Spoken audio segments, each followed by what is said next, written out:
What's up, guys? We are back with another Marvel review, but today we're taking a look at something from Beast Kingdom. They reached out and asked me if I wanted to take a look at the Medieval Knight Iron Man in their Dynamic Action Heroes line. And I've seen this thing here and there for a while, and I've just been curious, so here we are. They also provided a 10% off code for anybody that wants to take a look at this guy. I will provide links down in the description to their store, as well as his specific product page, and of course, that code if you want to check him out.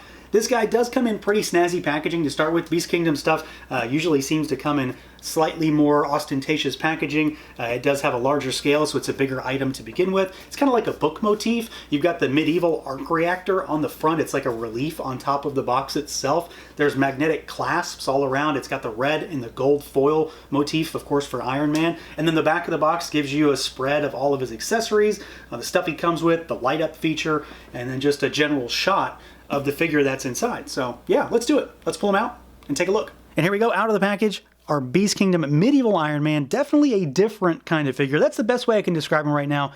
He's different. He's in a weird scale, and he is very much his own thing. Like, this guy, I don't know if he's going to really fit in with a lot of other figures. He might just have to be cool on his own, which honestly kind of works because this thing is pretty rad to look at. It definitely has some issues when it comes to moving him around. I think this is a case of form over function because this guy does move okay, but he looks a lot cooler than he moves, if that makes any sense. So let's see what he can do, see how he moves around. We've got a head on a ball peg. He can look up. He can look down really good. You've got some tilt, but not much. Rotation is limited by that collar. Pauldrons are on ball pegs, so they do move to help get out of the way a little bit. Arms go out about that far. You do have to watch soft goods underneath here. There's a soft goods underbody, so you have to watch things. You can swivel the arms forward and backward. There is a bicep swivel up there. Got double jointed elbows with pretty good range. Like, that's pretty good. And then you've got a ball hinge at the wrist, so you can swivel and you can go in and out, but I find that the wrists are actually pretty locked down because of this gauntlet piece going over top of the hand. It just doesn't allow a lot of range there. The other area that these truly lock down, though, is the torso. There's a light inside this chest, so that means it's a solid piece. There can't be any articulation cuts there. It's really, really hard to do much more than just sort of swivel him. He can... I'm assuming it's a ball peg waist. I really can't tell. He goes forward and backward a little bit, but it doesn't do a whole lot. You can twist him enough that you can get him into like a walk or a run pose, but that's about as far as I can get him to go. The legs are also going to suffer because he has these plates right here. They're actually just glued onto a belt, a soft goods belt that sits around his waist. He's got them on the front and the back, so you're going to have limited kick forward and backward as a result. I kind of wish they were attached, you know, like a actual hinge or something like that. It would have allowed them to go up a little further. They go out okay, but still not that great. I think there's a thigh twist up there also, but it's kind of hard to use because this guy is basically an actual figure that has a suit of armor on top of it. All these plates are just sitting over top of a body. And then you've got your double jointed knees, which are thankfully really nice.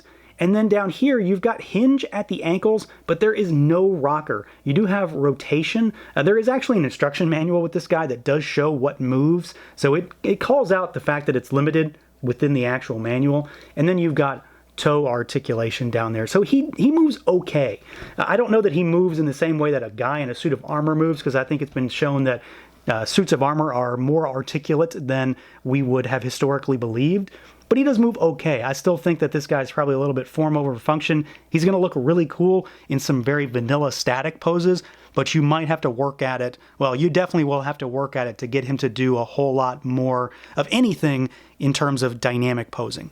Now, when it comes to the visuals, this is where, and I guess pun intended almost, this is where this guy truly shines because the visuals here are fantastic. I am absolutely happy in just about every way with what this figure represents on your shelf. It's Iron Man in a medieval suit of armor. And yes, he is a larger scale figure. I've said it before, not everything has to scale with everything. This guy's going to have to be cool for the sake of being cool for himself. And I think it works pretty well. There is definitely some medieval influence outside of just the fact that he's in a suit of knight style armor. You've got these like belts with pouches and like caltrop style grenades. He's got like potion baubles on his belt. He's got little vials. He's got actual pouches that hang down. But it's really about the idea behind having him be like a mixed media kind of figure, because you've got soft goods chainmail underneath the suit which does sort of, it helps hide this generic body that's underneath there, and then it allows for it to look as if it's chainmail while not being just part of the physical body itself. And then you've got this super, and I cannot stress this enough, super candy-coated red armor. It's just so metallic and shiny, and the golds are somehow less shiny, but they're still super metallic. It's just that the finish on these reds, I can't get over it. This thing just attracts light, and it looks fantastic, while also somehow not being a fingerprint magnet. I was really worried that he was going to be just gummed up with fingerprints after I messed with him, and that is definitely not the case. I really like the sort of regal aesthetic that they gave him. This definitely looks like, Iron Man. He's the head of Stark Industries, so he gets this super regal suit of armor almost. So he's got like this, the arc reactor in the chest, which does light up. We'll talk about that here in a minute. He's got these super detailed pauldrons. He's got jewels all over him. He's got jewels basically all over him. So he's got jewels on the kneecaps. He's got them on the gauntlets. He's got them on the pauldrons. He's got one on the torso. And one thing, I've kind of touched on it, is that this guy really is like a suit of armor. So it's a generic body that actually has armor pieces over top of it. So if you wanted to take him apart, you could, because all of this stuff would come off of him. It's not part of the actual body itself. It's literally a figure with a suit of armor over top of it. That does definitely, there's no way around it, that definitely impedes articulation, but it actually makes it look a little bit more robust. So I'm kind of happy with that a little bit. It's kind of a give and take on that side.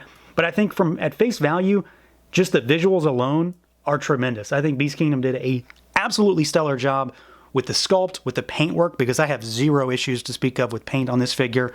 And I can't stress it enough, the finish. It's so lustrous, it's so bright, and I'm a sucker for metallic stuff anyway. But this thing's like super chrome and super shiny and like, candy coated is really the best way for me to describe it. It's like it's like a car that just got a fresh coat of red paint. There is some wash on him, kind of like in these like girdle pieces and somewhere down, like basically in the actual like armor plating, the actual plate systems at the ankles, on the feet, at the crotch area. There's a little bit of wash there, and there's some up here around the face. Now, I did mention that he does have a light in his chest.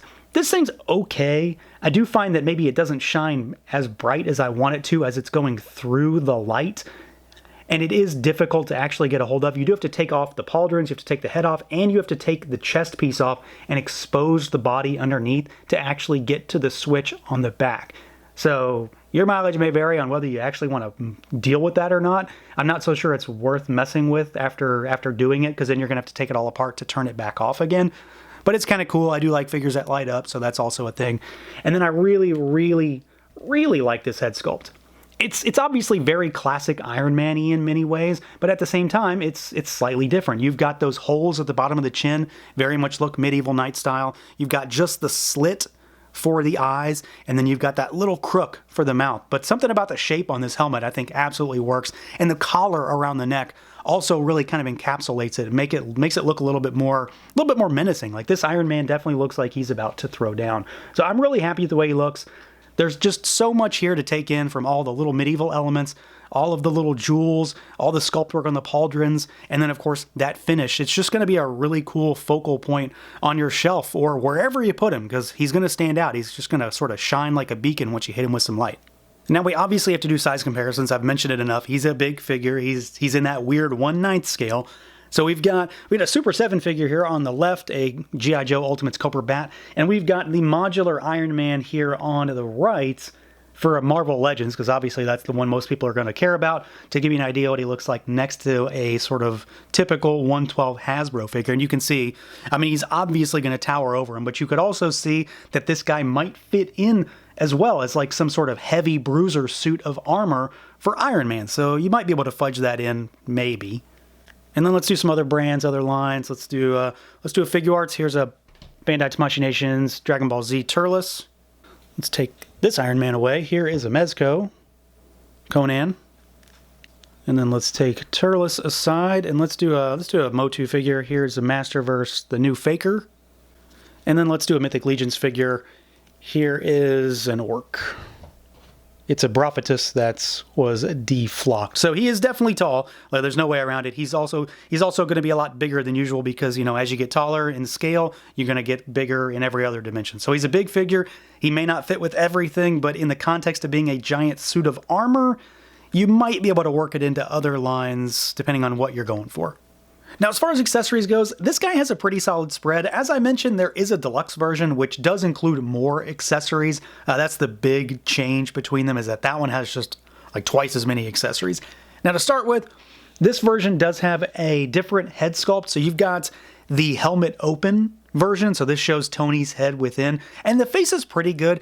Some of the details are, the best way I could describe it is that the face is kind of soft, is the best way for me to describe it, but I do like this inclusion. The deluxe has a completely unhelmeted head as well, so you have multiple options there, but this at least gives you an idea of who is underneath that mask. But the sculpt is pretty good and the paint is still pretty decent as well. I like the way the actual mask is framing his head here as well. It very much does seem like a knight style helmet, of course.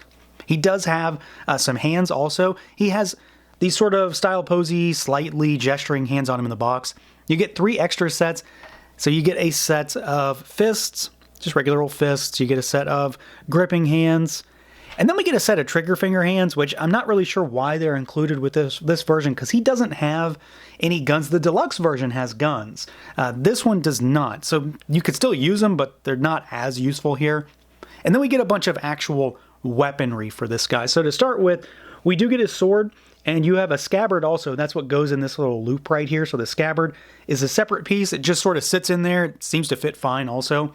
And then you get this sword. All of it, of course, is done up in the Iron Man color scheme with those blue jewel accents.